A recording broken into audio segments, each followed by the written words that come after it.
let us explore these unexplored frontiers. And I want to move on to something that our visionary leadership has in terms of an ambition. And one of those extraordinary projects that we've aimed in excelling at, which is the Project Hope, right? Our Emirates Mars mission, basically. We would like to know more on this and how has R&D contributed to this unique project in the UAE?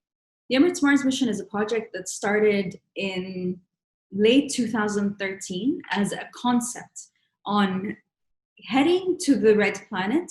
And the purpose of it is to develop capacity and capabilities within the UAE, to further enhance the capabilities of our engineers, to be able to design very complex and robust systems that are able to act and react by themselves. And that is the underlying fundamentals that is required as a skill set for our engineers when we're talking about the future. The other aspect is to address the opportunities for scientists and researchers, those that are studying natural sciences. The more we delve into various fields within the country, the more we realize the natural sciences have a place, not only in academia, but also in professional life. This project provided the UAE's government with a chance to merge the two together.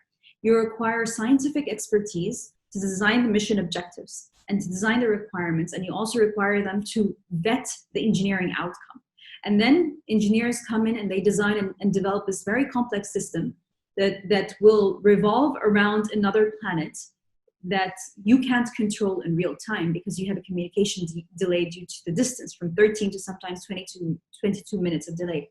There's meticulous planning that needs to go into this. And that has been the purpose of this mission primarily. It's to develop the Emirati talents in areas that we have never explored before when it comes to science and technology. The added bonus is that this mission has been required by the UAE's leadership from the beginning, that it should produce novel scientific data. This means that we couldn't replicate another mission, and we couldn't send a mission that only captured an image and declared technological success, but rather design a mission that scientists have posed scientific questions for. The weather system of Mars has been studied, but it remains largely ununderstood on the overall cycles from day to night everywhere on Mars. So we're providing the very first weather satellite of Mars that will capture vital data and statistics about the lower atmosphere of Mars and the transformations that happen with the water cycle there, with the carbon dioxide and also the cloud cycles there, and more importantly, the dust cycle that occurs on this planet. The other aspect that we're looking at is atmospheric loss.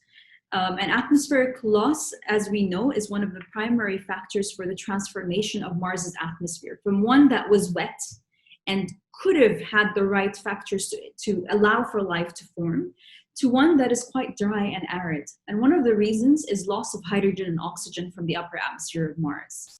What we're looking at is better understanding what role does Mars play in loss of hydrogen and oxygen from the upper atmosphere of Mars. So if you have a dust storm on Mars occurring that covers an entire planet at some time, does that increase the rates of escape of hydrogen and oxygen?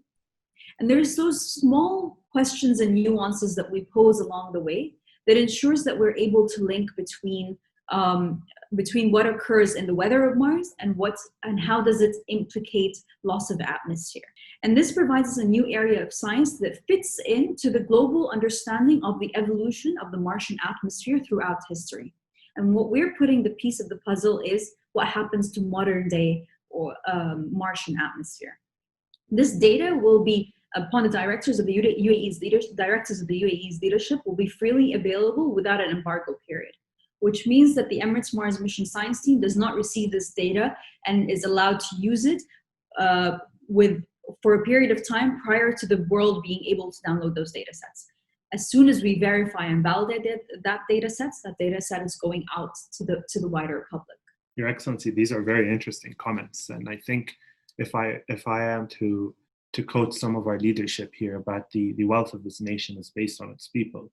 And we in ETNOC as well believe that people are our most valuable assets. So let me move on to the people who are going to basically answer these unanswered questions and find those very interesting, if I can put it, explorations. The future scientists, basically. The UAE's 2071 strategy places technology at its core. an advanced society really requires specialized skills and high levels of competency. What is your advice for young aspiring scientists, and why should they choose science at what is it like to be in R&D?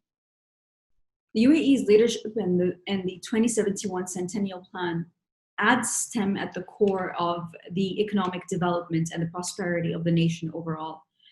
One of the key factors that the UAE is working towards, and the UAE's leadership is working towards, is ensuring that every person that graduates from any field has an opportunity to excel in it within the country, and to be part of that driver and part of that development process. And something that I usually caution here is, yes, there is a large focus on STEM, but in the future, there's no such thing as silos. And there's no such thing as only engineers, or only those that are proficient in technology, or only those that are studying the sciences have a future within the UAE. It is more of a holistic development of an entire society, of an entire economy. And lines are continuously blurring between science, between engineering, between business, between the economy, between arts. And we are all work together to excel for the continuous advancement of the UAE, and the continuous ensurement that the UAE, that each generation that lives in this country gets this country at a better level than what their parents lived in. And that is fundamentally what the youth in the UAE all are working towards, and what we need to continuously strive to do.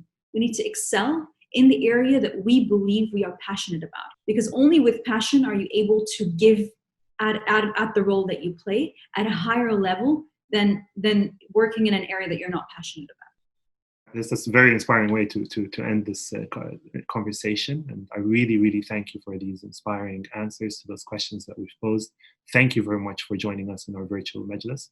And good luck with all the efforts that you're putting in place for the R&D in this country.